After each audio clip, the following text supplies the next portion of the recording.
ನಟ ದರ್ಶನ್ ವಿಚಾರವಾಗಿ ಈಗ ರಾಜಕೀಯ ಮಾತುಗಳು ಕೂಡ ಕೇಳಿಬರ್ತಾ ಇದೆ. ಸಂಪೂರ್ಣವಾಗಿ ಈ ಒಂದು ಪ್ರಕರಣಕ್ಕೆ ಸಂಬಂಧಪಟ್ಟಂತೆ ಈಗ ರಾಜಕೀಯ ಹೇಳಿಕೆಗಳು ಕೂಡ ಕೇಳಿಬರ್ತಾ ಇವೆ. ಅತ್ಯಂತ ಪ್ರಮುಖವಾಗಿ ಹೇಳೋದಾದ್ರೆ ಕೇಂದ್ರ ಸಚಿವ ಪ್ರಹ್ಲಾದ್ ಜೋಶಿ ಒಂದು ಗಂಭೀರವಾದ ಆರೋಪವನ್ನು ಸರ್ಕಾರದ ವಿರುದ್ಧ ಮಾಡಿದ್ದಾರೆ. ಮೂಡಾ ವಿಚಾರ ಏನಿದೆ, ಮೂಡಾ ಪ್ರಕರಣವನ್ನು ಬದಿಸರಿಸೋದಕ್ಕೆ ಅಥವಾ ಅಟೆನ್ಷನ್ ಡೈವರ್ಟ್ ಮಾಡೋದಕ್ಕೆ ಈಗ ದರ್ಶನ್ ವಿಚಾರವನ್ನು ಮುನ್ನೆಲೆಗೆ ತರಲಾಗಿದೆ ಅಂತ ಹೇಳ್ತಿದ್ದಾರೆ. ಪರಪ್ಪನಗರ ಜೈಲಿನಲ್ಲಿ ಫೋಟೋ ಹೊರಬಿಟ್ಟಿದ್ದಾರೆ. ಈ ಫೋಟೋವನ್ನು ರಿಲೀಸ್ ಮಾಡಿರುವಂಥದ್ದೇ ಸರ್ಕಾರ ಅಂತ ಹುಬ್ಬಳ್ಳಿಯಲ್ಲಿ ಕೇಂದ್ರ ಸಚಿವ ಪ್ರಹ್ಲಾದ್ ಜೋಶಿ ಹೊಸ ಬಾಂಬನ್ನು ಸಿಡಿಸಿದ್ದಾರೆ. ರಿಟ್ರೀವ್ ಮಾಡಿರುವಂಥ ಫೋಟೋ ಬಿಟ್ಟಿರೋದು ಅಪರಾಧ. ಕರ್ನಾಟಕ ಕಂಡ ಅತ್ಯಂತ ಕ್ರೂರವಾಗಿರುವಂಥ ಹತ್ಯೆ ಇದಾಗಿದೆ. ಇದನ್ನು ನ್ಯಾಯಾಲಯ ಕೂಡ ಪರಿಗಣನೆಗೆ ತೆಗೆದುಕೊಳ್ಳುತ್ತೆ. ಮೂಡಾ ಡೈವರ್ಟ್ ಮಾಡೋದಕ್ಕೆ ಈ ರೀತಿಯಾದಂಥ ಫೋಟೋ ರಿಲೀಸ್ ಮಾಡಲಾಗಿದೆ ಅಂತ ಈಗ ಜೋಶಿ ಹೇಳಿದ್ದಾರೆ. ಸರ್ಕಾರ ಸಂಕುಚಿತ ಮನೋಭಾವ ಇದೆ, ಈ ಷಡ್ಯಂತ್ರ ಮಾಡಿದ್ದಾರೆ ಅಂತ ಜೋಶಿ ಬಾಂಬನ್ನು ಸಿಡಿಸಿದ್ದಾರೆ. ಮೂಡಾ ವಾಲ್ಮೀಕಿಯ ಬಗ್ಗೆ ಕೂಡ ದೊಡ್ಡ ಚರ್ಚೆ ಆಯಿತು. ಹಗರಣವನ್ನು ಮುಚ್ಚಿ ಹಾಕೋಕೆ ದೊಡ್ಡ ಷಡ್ಯಂತ್ರವನ್ನು ಮಾಡಲಾಗ್ತಾ ಇದೆ. ಮೂಡಾ ವಿಚಾರವನ್ನು ಡೈವರ್ಟ್ ಮಾಡಲು ದರ್ಶನ್ ಕೇಸನ್ನು ಮುನ್ನೆಲೆಗೆ ತರಲಾಗ್ತಾ ಇದೆ ಅಂತ ಈಗ ಜೋಶಿ ಹೇಳ್ತಾರೆ. ಹಿಂದೆ ಅವ್ರನ್ನೇನು ಬೆಂಗಳೂರು ಜೈಲಿನಲ್ಲಿ ಅವ್ರ ಫೋಟೋ ಹೊರಗೆ ಬಿಟ್ಟಿದ್ದು ಸರ್ಕಾರನ. ಲಾಸ್ಟ್ ಟೈಮು ನೀವು ಹೇಳಿದ್ರಿ ಸರ್. ಯಾಕಂದ್ರೆ ಮಾಧ್ಯಮದಲ್ಲಿ, ವಿಶೇಷವಾಗಿ ಇಲೆಕ್ಟ್ರಾನಿಕ್ಸ್ ಮಾಧ್ಯಮದಲ್ಲಿ, ಇವನ್ ಪ್ರಿಂಟ್ ಮಾಧ್ಯಮದಲ್ಲಿಯೂ ಸಾಕಷ್ಟು ಈ ಕೊಲೆ ಬಗ್ಗೆ, ಜೂನ್ದಲ್ಲಿ ಕೊಲೆ ನಡೆದು ಸಹಿತ ಇಲ್ಲಿವರೆಗೆ ಇದು ರಾಜ್ಯ ಕಂಡಂಥ ಅತ್ಯಂತ ಕ್ರೂರವಾದಂಥ ಒಂದು ಹತ್ಯೆ ಆದ್ದರಿಂದ ಇದು ಭಾಳ ಚರ್ಚೆ ಆಗ್ತಾಯಿತ್ತು. ಆದರೆ ಮುಂದೆ ಮೂಡಾ ಹಗರಣ ಬಂದ ನಂತರ ಮೂಡಾ ಹಗರಣದ ಬಗ್ಗೆ ಭಾಳ ದೊಡ್ಡ ಪ್ರಮಾಣದಲ್ಲಿ ಚರ್ಚೆ ಶುರುವಾಯಿತು. ವಾಲ್ಮೀಕಿ ಹಗರಣದ ಚರ್ಚೆ ಶುರುವಾಯಿತು.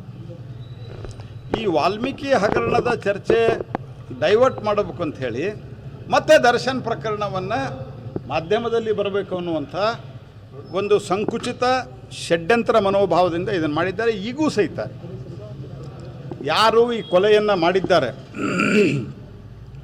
ಅವರಿಗೆ ನ್ಯಾಯಾಲಯದಲ್ಲಿ ಅತ್ಯಂತ ಕಠಿಣವಾದಂಥ ಶಿಕ್ಷೆ ಆಗಲೇಬೇಕು ಅನ್ನೋಂಥದ್ರ ಬಗ್ಗೆ ಯಾವ ಅನುಮಾನ ಇಲ್ಲ. ಆದರೆ ಆ ಫೋಟೋಗಳನ್ನು ಬಿಟ್ಟು, ರಿಟ್ರೀವ್ ಮಾಡಿದಂಥ ಫೋಟೋಗಳನ್ನು ಬಿಟ್ಟು ಈ ರೀತಿ ಮಾಡ್ತಾ ಇರುವಂಥದ್ದು ಇದು ಅಕ್ಷಮ್ಯ ಅಪರಾಧ. ಇದು ನನಗೆ ಅನ್ನಿಸ್ತದೆ ನ್ಯಾಯಾಲಯವು ಪರಿಗಣನೆಗೆ ತೆಗೆದುಕೊಳ್ತದೆ. ಯಾಕಂದರೆ ಇದು ಸರಿಯಲ್ಲ. ಇದೆ ನ್ಯಾಯಾಲಯ ಕೊಟ್ಟಂಥ ದಾಖಲೆಗಳನ್ನು ಇವರು ಹೊರಗಡೆ ಬಿಡುಗಡೆ ಮಾಡ್ತಾರಂದ್ರೆ ಇದಕ್ಕೆ ಯಾರು ಕಾರಣೀಕರ್ತರಿದ್ದಾರೆ ಅಂತ ಸಂಬಂಧಿಸಿದ ಅಧಿಕಾರಿಗಳ ಮೇಲೂ ಕಟ್ಟುನಿಟ್ಟಿನ ಕ್ರಮ ಆಗಬೇಕು ಅನ್ನುವಂಥ ಆಗ್ರಹವನ್ನು ಮಾಡ್ತಾರೆ. ಇಶ್ಯೂ ಡೈವರ್ಟ್ ಮಾಡೋದಕ್ಕೆ ಇದು ಮಾಡ್ತಾ ಇರೋದು. ಇದು ಪ್ರಹ್ಲಾದ್ ಜೋಶಿ ಅವರು ಹೇಳ್ತಾ ಇರುವಂಥ ಮಾತು. ಇಷ್ಟು ದಿನ ಕೇವಲ ದರ್ಶನ್ ಅವರ ಕೊಲೆ ವಿಚಾರವನ್ನು ಮುಂದಿಟ್ಕೊಂಡು ಚರ್ಚೆ ಮಾಡಲಾಗ್ತಿತ್ತು. ಆದರೆ ಈಗ ರಾಜಕೀಯ ವಿಚಾರ ಕೂಡ ಮುನ್ನೆಲೆಗೆ ಬರ್ತಾ ಇದೆ. ರಾಜಕೀಯ ತಿರುವನ್ನು ಕೂಡ ಒಂದು ಕೇಸ್ ಪಡೆದುಕೊಳ್ತಾ ಇದೆ. ಯಾಕಂದರೆ ಈಗ ಮೂಡಾ ವಿಚಾರವನ್ನು ಡೈವರ್ಟ್ ಮಾಡೋದಕ್ಕೆ ಈ ರೀತಿಯಾದಂಥ ಒಂದು ಷಡ್ಯಂತ್ರವನ್ನು ಮಾಡಲಾಗ್ತದೆ. ಪ್ರಮುಖವಾಗಿ ಚಾರ್ಜ್ ಶೀಟ್ ಏನು ಸಲ್ಲಿಕೆ ಆಗಿದೆ, ಕೋರ್ಟ್ಗೆ ಕೊಟ್ಟಿರುವಂಥ ಚಾರ್ಜ್ ಶೀಟ್ನಲ್ಲಿರುವಂಥ ಫೋಟೋವನ್ನು ಸರ್ಕಾರವೇ ರಿಲೀಸ್ ಮಾಡ್ತಾ ಇದೆ. ಸರ್ಕಾರವೇ ಆ ರಿಟ್ರೀವ್ ಆಗಿರುವಂಥ ಫೋಟೋವನ್ನು ಕೂಡ ರಿಲೀಸ್ ಮಾಡಿದೆ. ಮೂಡಾ ವಿಚಾರವನ್ನು ಚರ್ಚೆ ಆಗದಂತೆ ತಡೆಗಟ್ಟೋ ನಿಟ್ಟಿನಲ್ಲಿ ಈ ರೀತಿಯಾದಂಥ ಪ್ಲ್ಯಾನ್ಗಳನ್ನು, ಕುತಂತ್ರವನ್ನು, ಷಡ್ಯಂತ್ರವನ್ನು ಮಾಡಲಾಗಿದೆ ಅಂತ ಈಗ ಪ್ರಹ್ಲಾದ್ ಜೋಶಿ ಅವರು ಗಂಭೀರವಾದಂಥ ಆರೋಪವನ್ನು ಮಾಡ್ತಾ ಇದ್ದಾರೆ. ಅಟ್ ದ ಸೇಮ್ ಟೈಮ್ ಈ ರೀತಿ ಮಾಡಿರುವಂಥದ್ದು ಕೂಡ ಅಪರಾಧ. ಅಂದರೆ ಕೋರ್ಟ್ಗೆ ಸಬ್ಮಿಟ್ ಮಾಡಿರುವಂಥ ದಾಖಲೆಗಳಿವು. ಇಂಥ ದಾಖಲೆಗಳನ್ನು, ಇಂಥ ಫೋಟೋಗಳನ್ನು ಏನಾದರೂ ರಿಲೀಸ್ ಮಾಡಿದ್ರೆ ಅದು ಖಂಡಿತವಾಗ್ಲೂ ಕಾನೂನಿನ ಪ್ರಕಾರ ಅಪರಾಧ ಆಗುತ್ತೆ. ಕೋರ್ಟ್ ಕೂಡ, ನ್ಯಾಯಾಲಯ ಕೂಡ ಇಂಥದ್ದೇ ಒಂದು ಗಂಭೀರವಾದಂಥ ಏನು ಸಮಸ್ಯೆ ಇದೆ, ಗಂಭೀರವಾದಂಥ ಆರೋಪ ಏನಿದೆ ಇದ್ರ ಬಗ್ಗೆ ಅಥವಾ ಇಂಥ ಒಂದು ಕೃತ್ಯದ ಬಗ್ಗೆ ಕೋರ್ಟ್ ಕೂಡ ಈಗಾಗಲೇ ನೇರವಾದಂಥ ಗಮನವನ್ನು ಹರಿಸುತ್ತೆ ಅನ್ನುವಂಥ ಮಾತನ್ನು ಕೂಡ ಹೇಳ್ತಾರೆ. ಹಾಗೆಯೇ ಇನ್ನಷ್ಟು ವಿಚಾರಗಳನ್ನು ಕೂಡ ಹೇಳ್ತಾರೆ. ರಾಜಕೀಯವಾಗಿ ಯಾವ ರೀತಿ ಪ್ಲ್ಯಾನ್ ಮಾಡಲಾಗ್ತಾ ಇದೆ ಅಂದರೆ ಪ್ರಮುಖವಾಗಿ ಈ ಮೂಡಾ ವಿಚಾರವನ್ನೇ ಗಮನ ಹರಿಸೋದಾದರೆ, ಮೂಡಾ ವಿಚಾರದಲ್ಲಿ ತುಂಬ ಗಂಭೀರವಾದಂಥ ಚರ್ಚೆ ಆಗ್ತಾ ಇತ್ತು. ಜನಸಾಮಾನ್ಯರ ಮಟ್ಟದಲ್ಲೂ ಕೂಡ ಈ ಮೂಡಾ ವಿಚಾರದ ಬಗ್ಗೆ ಗಂಭೀರವಾದಂಥ ಚರ್ಚೆಗಳಾಗ್ತಾ ಇತ್ತು. ವಾದ ವಿವಾದಗಳು ಏನೇ ಇರ್ಬೋದು, ಆದರೆ ಈ ಪ್ರಕರಣ ಜನಮಾನಸದಲ್ಲಿತ್ತು. ಮುಖ್ಯಮಂತ್ರಿ ಸಿದ್ದರಾಮಯ್ಯನವ್ರನ್ನ ಎಲ್ಲೋ ಒಂದು ಕಡೆಗೆ ಆರೋಪಗಳಿಂದ ಅವರ ವಿರುದ್ಧ, ಆ ಆರೋಪಗಳು ಕೂಡ ಸಾರ್ವಜನಿಕ ವಲಯದಲ್ಲಿ ಚರ್ಚೆ ಆಗಿತ್ತು. ಈಗ ಈ ಒಂದು ಮೂಡಾ ವಿಚಾರವನ್ನು ಸೈಡ್ ಲೈನ್ ಮಾಡೋ ನಿಟ್ಟಿನಲ್ಲಿ ಅಥವಾ ಅದನ್ನು ಬದಿಗೆ ಸರಿಸೋ ನಿಟ್ಟಿನಲ್ಲಿ ಈಗ ದರ್ಶನ್ ಅವರ ಫೋಟೋವನ್ನು ಸರ್ಕಾರವೇ ರಿಲೀಸ್ ಮಾಡಿದೆ.